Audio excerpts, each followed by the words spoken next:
маған, себебі мен до конца қиналған жоқпын, зорыққан жоқпын, яғни маған ақшам да жоқ бай болу үшін, әке шешем де бай емес, бауырларым да бай емес, значит мен осындай өмірде қалам деп өз-өзімді алдап мен көндірдім. Және сен өзіңді ғана алдап қойған жоқсың, сонымен қатар бізді социумда алдайды. Олар не дейді бізге? Менталитет, социум, немесе айналамыздағы адамдар былай айтады: қиналып жатсаң, демек сен дұрыс жолда келе жатсың. Яғни қиналу керек бұл өмірде деп ойлайды. Бұл өмірде белгілі бір жетістікке жету үшін, өмірде қалағаныңа жету үшін сен әлі до конца қиналып біткен жоқсың. Яғни сен әлі ол дүниенің сабағын алған жоқсың деп айтады. Немесе бізге ақша қолдың кірі, жаңағы ақшаны таңдап қажет жоқ, ақшаң болса саған оның соңында бір белгілі бір сынақ бар деп айтады. Немесе бай болу саған арналмаған деп айтады. Яғни біз өзіміз алдап қана қоймаймыз, жанботалар. Сонымен қатар бізді айналамызда осы жаңағы жалған ақпаратқа бізді не істейді? Сендіреді. Әрі қарай кеттік. Дұрыстап жүрсеңіздер, бізге жаңағы презентацияны сені де алдады. Әрі қарай кеттік. Қазір сіздер маған, мен айтқан сөзді көңілдеріңізден шығып жатыр ма? Маған кері байланыс беріп қойсаңыздар. Әрі қарай кеттік. Бір версиядан екінші версияны таңдауды квантовый переход дейді.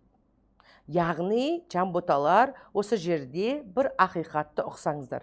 Яғни, өзіңнің ескі өміріңнен жаңа өмірді таңдауды квантовый переход дейді. Немесе ескі нұсқаңнан, кедей, қиналып жүрген, зорғып жүрген, ақшасыз нұсқаңнан жаңағы нұсқаға өтуді квантовый переход дейді. Дәл қазіргі сенің версияң бар, әркім өзінің қазіргі тұрған А нүктесін білет деп ойлаймын, ал бай бақуатты версияңа секіруді квантовый переход деп атайды.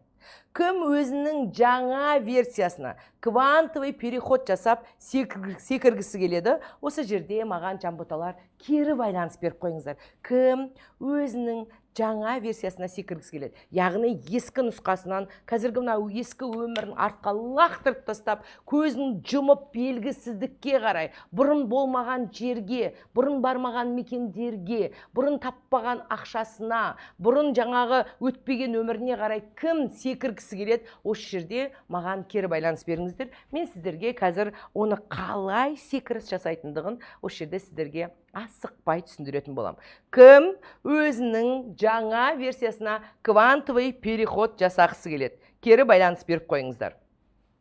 Яғни, все, с меня достаточно. Яғни, мен ескі өмірді қалдырғым келеді. Мен шешім қабылдадым. Яғни, мен таңдау жасаймын. Маған осы ғана болады, мен осылай қиналып жүрем. Мен сосын бір күні ғана бай болам деп ойламаймын. Мен дәл қазір, дәл осы сәтте өзімнің жаңа нұсқама өткім келеді деген адамдар кері байланыс берсеңіздер. Өйткені біз өмірде, жанботалар, всегда күнделікті біз таңдау жасаймыз. Представьте, мысалға, мен осыдан пәленбай жыл бұрын Инстаграмға шығып танымал боламын деп таңдау жасамаған кезде, мен бәлкім сіздердің алдарыңызда қазір сөйлеп отырмас едім. Немесе сіздердің араларыңызда бәлкім осыдан 5-6 ай бұрын білместікпен эмоционально қарызға кіріп кетпеген кезде, бір шешімге бармаған кезде, бәлкім араларыңызда бір адамдар қарызда, қазір қиналыста болмас еді. Яғни біздің өміріміздің барлығы күнделікті таңдаулардан тұрады. Сол таңдаулар бізді белгілі бір жаңа нұсқамызға қарай алып кетеді. Ал егер біз сол кезеңдерде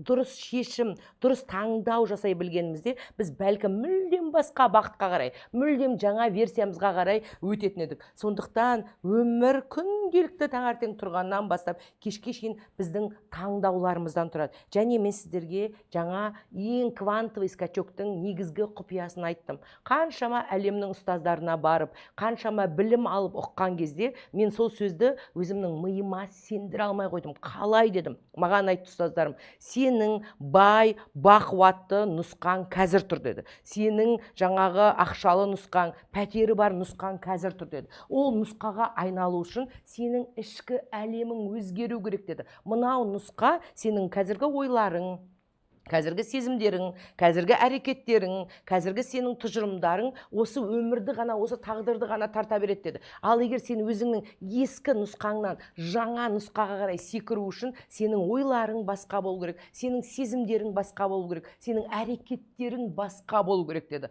Сондықтан кім өзінің басқа версиясына квантовый переход жасағысы келетіндер қазір жаздыңыздар. Әр қарай сіздерге Жанбота түсіндіре кетейін. Квантовый переход жасау негізгі Жанботалар 4 қадамнан тұрады.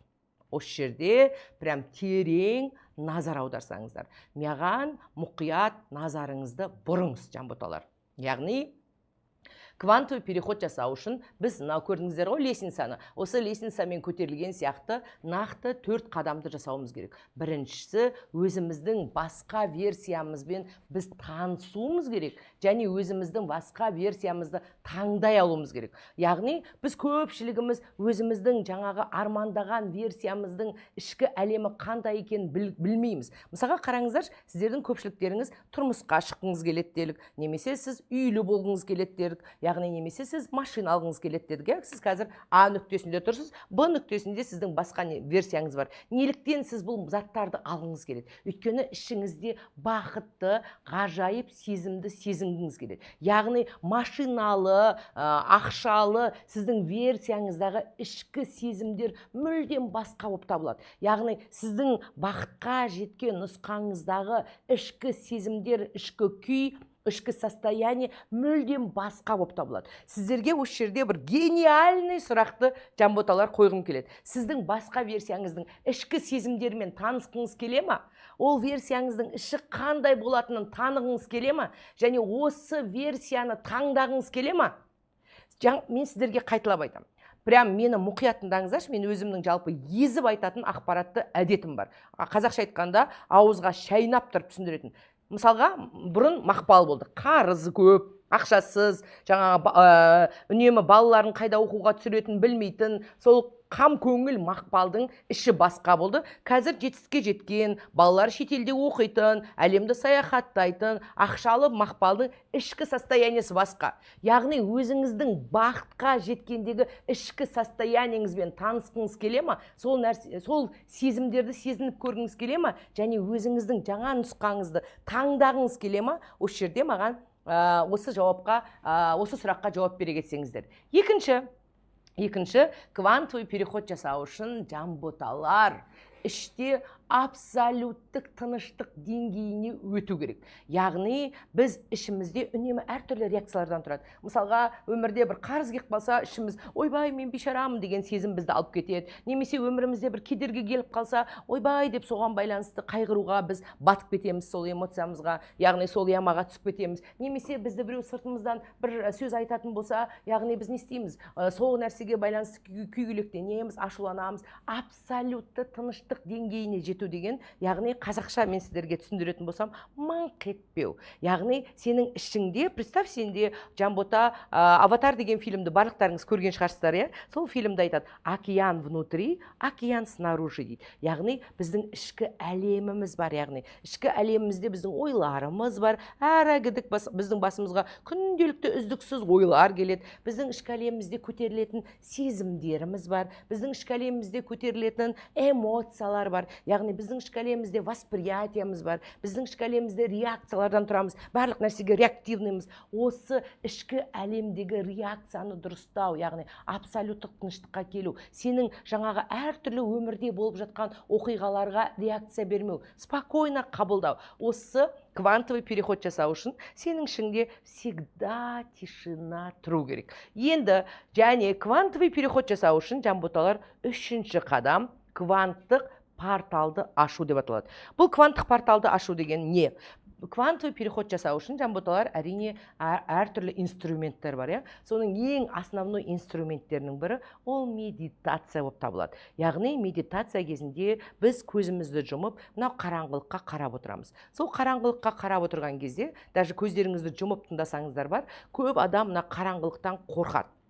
Қараңғылыққа қараған кезде біз тәнімізбен жиырыламыз, тәнімізбен жаңағы қараңғылыққа қарап әртүрлі ойлар біздің басымызға үздіксіз келе бастайды. Біз барлығын контрольге алғымыз келеді. Егер біз көзімізді жұмып расслабиться етейік десек, как будто біз көзіміз жұмған кезде бір мир рухнуть ететін сияқты, ана жақта бір нәрсе қирайтын сияқты, барлығын контрольге алып отыруымыз керек сияқты, барлығын қадағалауымыз керек сияқты. Осымен біз өз-өзімізді спокойствияға беріп, ішкі әлеммен қауышып, ішіміздегі Құдаймен қауышып, біз спокойно отырамаймыз. Яғни квантовый порталды ашу деген полностью медитация кезінде денеңді расслабить етіп тастау.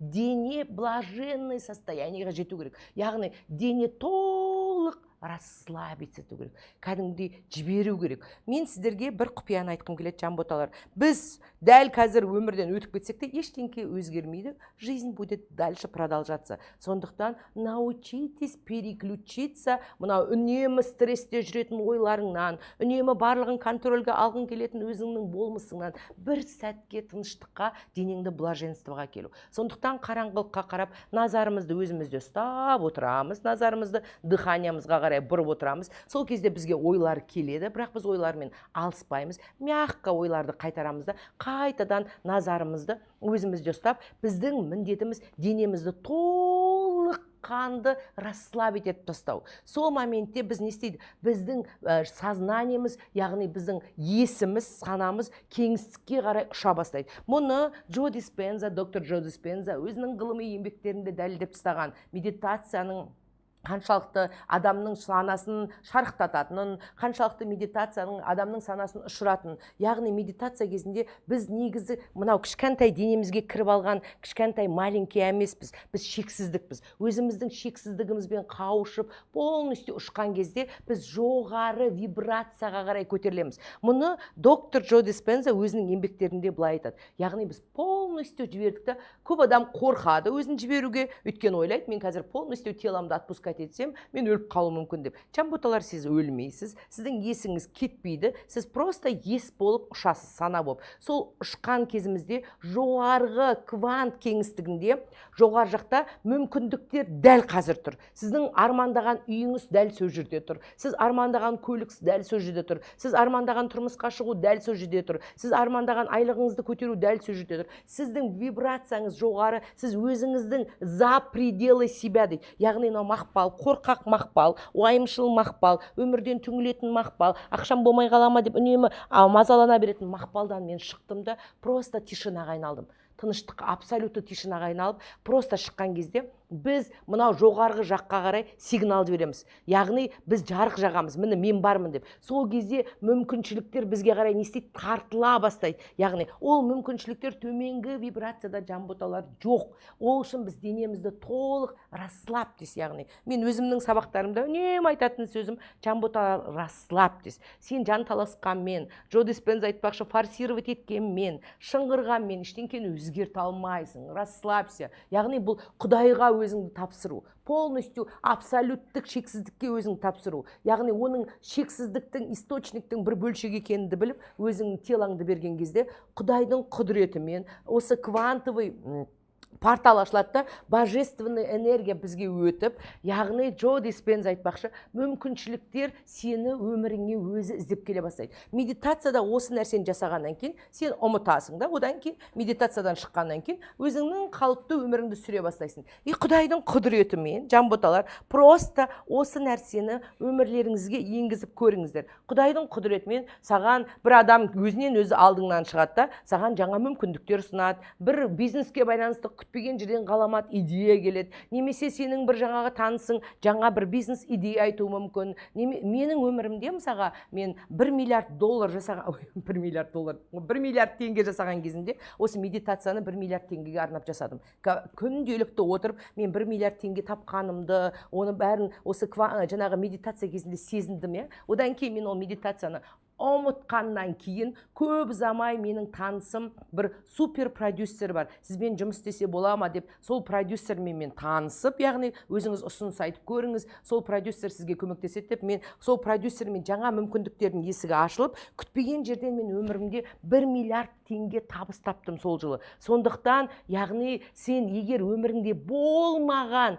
ешқашанда болмаған мүмкіншілікке өткің келетін болса, онда придется өзіңнің телаңды расслабить. Жай бір сөз деген кісіге мен сіздерге айтқым келеді, бұл ғылыми дәлелденген факт. Дәл осы ғылыми фактыға байланысты әлемдегі ең мықты ұстаздардың бірі, ғалымдардың бірі, доктор Джо Диспензаның 4 бірдей бестселлер кітабы бар. Яғни, сондықтан ол жерде осы медитация кезінде адамдардың тәнін зерттеген, оны арнайы аппарат қойған, адамдардың жүрегі қалай соғады, когерентное сердце дейді. Медитация кезінде сенің жүрегің когерентный ашылады, жүрегі ашылады. Когерентный ум дейді, миың тынышталады, үнемі сөйлей беретін, ой ақшасыз қалам ба деген, үнемі қорқып тұратын жүрегің тынышталады да, расслабиться етеді да, мынау әлемге, ғаламға деген доверие пайда болады. Осы кезде ғана, осы жаңағы сен полностью миың тынышталғанда, полностью жүрегің қағып ойбай қорықпай деп тынышталған кезде ғана саған жаңа мүмкіндіктер өте алады. Оған дейін біз ескі ой, ескі әрекет, ескі жүрек қағыс, үнемі қорқу, тревогада өмір сүрген кезде саған жаңа мүмкіндіктер кіре алмайды. Кірейін десе сен өзіңнің ескі үйреніп қалған автоматизированный болмысыңда жүрсің. Яғни, енді осы квантовый переходтың 4 қадамын жасау үшін, Жанбота, оған кім керек? Әрине, оған проводник арқылы, яғни сол жолға жүріп өткен, сол жаңағы нұсқаны білетін, сол жолды білетін сізге жол серік керек. Жол серік не істейді? Жол серік сенің қолыңнан жетелейді да, сені адастырмай қараңғыдан жарыққа, немесе сені ескі өмірден жаңа өмірге қарай алып өтеді. Мен де осы өзімше ойладым. Квантовый переход жасайын дедім. Мен бұл ақиқатты осыдан қаншама жылдар бұрын білдім. Сөйттім да, өзімнің жаңағы мүмкіншілігім арқылы жасап көрейін деп әртүрлі кітаптарды алып көрдім. Әртүрлі YouTube'дан неше түрлі тәлімдерді, видеолар тыңдап көрдім, бірақ ешқандай жасай алмадым. Сол кезеңдерде мен өзімді осы квантовый переход жасату үшін проводник іздедім. Яғни, менің проводниктерімнің ең бірінші алдында тұрған адам, ол әрине доктор Джо Диспенза болады. Сол Джо Диспензаның алдымен онлайн сабақтарын тыңдаудың арқасында ең алғашқы мен өзімнің квантовый переходтарымды жасай бастадым. Әр қарай кеттік. Осы толық циклды өту үшін 28 күн керек болады. Яғни, Жанбота, сенің, біз күнде, қараңыздар, Жанботалар, біз трецқа кірет адамдар, жаңағы бәленбай сағаттап біреулердің өмірін тыңдай, оқисыздар, оның өміріне назар аударасыз, сіз өзіңіздің фокусыңызды соған қарай бұрасыз, немесе сіз фокусыңызды жаңағы болмайтын бір істерге бұрасыз, өзіңіздің фокусыңызды өткен шақтағы бір болмайтын жаңағы өтіп кеткен нәрселерге аударасыз. Ал на самом деле өмірді өзгерту үшін, Жанботалар, ең бірінші жаңа айттым ғой, таңдау жасау керек болады. Екінші, сіз өзіңіздің фокусыңызды жаңа нұсқаңызға өтуге аударуға тура келеді. Ол қалай? Мен қазір сіздерге түсіндіре кетейін. Мысалға, бізге тело стало роботом дейді. Біздің тәніміз күнделікті әртүрлі жаман эмоцияларды сезінуге үйреніп қалған. Немесе қайғыра беруге, немесе тревожностьқа күнделікті дағдыланып кеткен, біздің. Ал басымыздағы ойларымызды әдетке айналып кеткен. Күнде біздің басымызға 60 000 ой келеді. Сол 60 000 ойдың барлығы өмір жаман, менің жолым болмайды деген бізге как будто пластинка біздің басымызға қойылды да, сол пластинка күндіз-түні айналып тұратын сияқты біздің басымызға келе береді. Сол сияқты сол қорқу, эмоциялары, тревожность, үрей бізге келе береді. Ал енді тело стало разумом дейді. Біз күнделікті нені сезінеміз, сол өмірді айна қатесіз біз не істеп жатырмыз? Шақырып жатырмыз. Өзіміз бессознательно Алла тағалаға осы өмірді маған бер деп қайта сигналды вселенныйға не істеп жатырмыз? Жіберіп жатырмыз. Ал квантовый переход жасау үшін, Жанботалар, біз тәнімізге жаңа сезімдерді кигізуге тура келеді. Сенің тәнің не сезінеді? Таңертең ұйқыдан тұрғаннан кейін сол өмірді тартады. Яғни, сен ұйқыдан тұрғаннан кейін жаңа версияның сезімдерін сезінуге тура келеді. Сен жаңа версияның ішкі әлемінде өмір сүруіңе тура келеді. Мысалға, мен сіздерге айтқым келеді, простой, қарапайым дүние. Например, жаңағы сіздер кері байланыс берсеңіздер болады, Жанботалар. Яғни, араларыңызда машина алғыңыз келеді, немесе айлығыңызды 10 есе өсіргіңіз келеді, табысыңызды, немесе сіз жаңағы полностью қарызыңыздан арылып, кәдімгідей бай бақуатты өмір сүргіңіз келеді. Сол бай бақуатты өмір сүрген кездегі сезімдеріңіз қандай?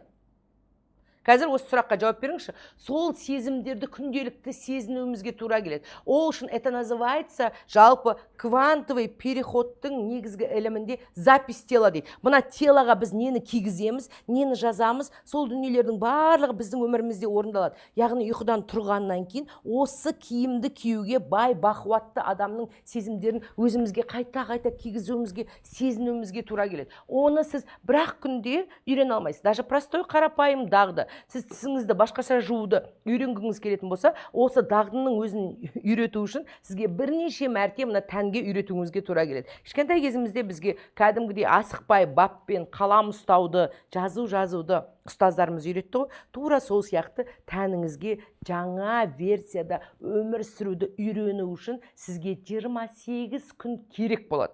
28 күн бойы осы сезімді күнделікті сіз бір кигізесіз, екі кигізесіз, жаңағы бай бақуатты версияңыздың киімін, ішкі состояниесін екі кигізесіз, үш кигізесіз. Сізге бірнеше мәрте кигізгеннен кейін ол сіздің кәдімгідей как будто норма состояниеңіз болады. Яғни қуаныш, свобода, благодарность деген сөзді оқып қалдым. Күнделікті қуанып жүруді вам придется учиться обратно. Күнделікті благодарный болуды придется учиться. Сонымен қатар ішкі шексіздікті, ішкі свободаны сезінуді күнделікті придется учиться. Сондықтан қазір осы жерде сіздерге айтқым келеді, адамдардың көпшілігі өзінің таңертең ұйқыдан тұрғаннан кешкі ұйқыға кеткенге шейінгі ішкі сезімдеріне мән бермейді. На самом деле сізді басқа дүниені ысырып қойып, егер сіздің бүкіл өміріңізді ішкі сезімдеріңіз жасап жатқан болатын болса, онда жанботалар ішкі сезімді ауыстыруға тура келеді. Осы толық циклді өту үшін сіздерге 28 күн керек болады. Бүгін мен сіздерді бірінші қадаммен таныстырайын дедім. Яғни мен сіздерге жаңа айттым, кванттық переход жасау үшін сіздерге 4 қадам керек дедім. Басқа версияңмен танысу және таңдау, абсолюттік тыныштық деңгейіне өту, квант алаңды, яғни порталды ашу, проводник арқылы переход жасау дедім. Қазір біз бірінші қадаммен сіздерді таныстыратын болам. Яғни басқа версияның бар екенін қазір көрсетемін. Егер сіздер дайын болсаңыздар, жанботалар дайынмын деп жазып қойыңыздар. Қазір біз бірінші қадамға қарай өтеміз. Өтеміз ба?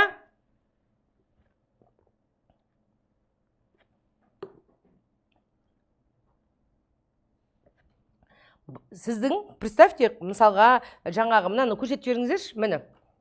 Қазір мына нені көрсетіп жіберіңіздерші. Қараңыз, мынау сізсіз қазір. Осы жерде сіз өмір сүріп жатсыз. Сіздің ішкі сезімдеріңіз бар, жанбота. Есіміңіз кім болады? Өзіңіз жазып қойыңыз осы жерге. Сіздің ішкі сезімдеріңіз бар, сіздің ішкі әлеміңіз бар. Адамдардың көпшілігі бүкіл бақытты іздеу үшін назарын сыртқы әлемге қарай бұрады. Яғни осы машина маған жетсе, мен онда бақытты сезінер едім деп ойлайды. Барлығы керісінше наоборот болып табылады. Яғни сенің ішкі әлеміңде осы машинаның, көліктің иесі екенін қазір сезінген кезіңде сенің өміріңе көлік келе бастайды. Егер сен өзіңнің қалаған үйіңнің, мысалға анау сенің үйің делге, қалаған үйің, сол үйіңнің иесі екенін қазір сезінген кезде саған сол үйді өміріңе келтіретін мүмкіншіліктер ашыла бастайды. Ал біз наоборот керісінше өмір сүреміз. Біздің ішкі әлемімізге назар аударатын болсақ, жанботалар, біздің ішкі әлемімізде мұқтаждық, дефицит, выживание, өмірден түңілу, яғни сондықтан біз не істеп жатырмыз? Сол өмірдің барлығын шағылыстырып, жаңағы біз шақырудамыз. Жалпы квантовый переходта мынандай түсінік бар. Что ты транслируешь миру деген. Әлемге сен не шағылыстырып тұрсың? Яғни біздің сізсіз ғой, қайтадан жерге сызып көрсетейінші. Мынау біздің ішкі әлемімізді, ішіміздегі бар әлем. Сол ішкі әлемімізден шағылысатын сезімдер, сіздің ішіңізден қандай сезімдер шағылысады, сол сіздің өміріңізді шақырады. Енді сіз мына сезімдермен ескі өмірді шақыра бересіз. Сіздің өміріңіз өзгеру үшін, жанбота, онда сіз басқа нұсқаның сезімдерін сезінуіңізге тура келеді. Бұл нұсқаның ішіндегі сезімдер мүлдем басқа. Бұл нұсқаның ішіндегі сезімдер шүкіршілік, бұл нұсқаның ішінде благодарность, радость, қуаныш, тишина абсолюттық здесь и сейчас болып табылады. Осыған сәйкес бұл нұсқаның өмірі де басқа. Бұл нұсқаның өміріне машинасы, армандаған жаңағы тұрмысқа шығу керек болатын болса, армандаған үйі, барлығы өзі тартылады. Өйткені біздің барлығымыз тартылыс күшіне иеміз. Осы жерде сіздер түсіндіңіздер ғой, сондықтан біздің өміріміз өзгеру үшін жанботалар бізге көп еңбектенудің, мен өзім еңбектеніп те көрген адаммын. Өте қатты зорыққан. Мен жауаптың барлығын сырттан іздедім. Егер мен көбірек жаңағы зорығатын болсам, егер мен көбірек таңертеңнен кешке шейін 24/7 жұмыс істейтін болсам, онда менің қалауым келеді деп мен сол жолды 15 жылдай жүріп көрдім. Бірақ мен қалауым келмей қойды. Керісінше көбірек зорыққан сайын мен қарызға кіріп кеттім. Көбірек зорыққан сайын мен өмірден түңіле бастадым, выгоранияға түсіп көрдім. Сол кезеңдерде мен тоқтадым да, яғни жауаптың бәрі ішкі әлемде екенін түсіндім. Мынау взорды, назарды өзімнің ішкі әлеміме қарай бұрдым, өзіме қарай бұрдым да, яғни Джон Кеханың керемет сөзі бар. Внутренний садты тазалай бастадым. Яғни менің ішімде не сезімдерден тұрады? Оказывается, мен үнемі тревожностьта өмір сүреткем. Оказывается, мен өмірі жаңағы елдерді қызғануда өмір сүреткем. Оказывается, мен үнемі елдің бәрі бақытты, мен ғана бақытсыз сияқты ғұмырда өмір сүреткем. Значит, маған ішімдегі сезімдерімді алмастыру керек. Значит, маған лайықты өзімді, жаңағы Құдайдың бір бөлшегі сезінуім керек, менің бойымда жан бар екен ұғуым керек, өзіме позволением дұрыс болу керек, яғни ішкі әлемдерімді дұрыстауым керек екенін ұқтым. Сондықтан, егер сіздер маған кликерді қосып жіберсеңіздер, егер сіздер өзіңіздің жаңа версияңызбен түсіндіңіздер ғой, қазір осы жерде мен сіздерді жаңа версияңызбен таныстыратын боламын. Ол үшін жанботалар, пожалуйста, бір тыныш жерге отырсаңыздар. Қазір музыка қосылады. Сіздің, пожалуйста, осы моментті өзіңізге арнаңыз, жаңа версияңызбен танысу моментін. Қазір біз сіздермен бірге эфирдің барысында медитация жасайтын боламыз. Яғни, сіз наконец-то өзіңіздің жаңа версияңыздың дәмін сезесіз. Наконец-то ол қандай екенін сезінесіз. Яғни, ол сезініп жүрген сезімдер басқа. Жанбота машинасы бар, үйі бар, қарызы жоқ, табысы көп адамның ішкі сезімдері басқа. Осы версияны сезінуге дайын болсаңыздар, біз қазір бірге медитация жасайтын боламыз. Кеттік па? Түсіндіңіздер ғой, жандарым сол күшті деп жазып атқандарыңыздан. Кеттік, онда жаңа версияның ішкі сезімдермен танысатын боламыз.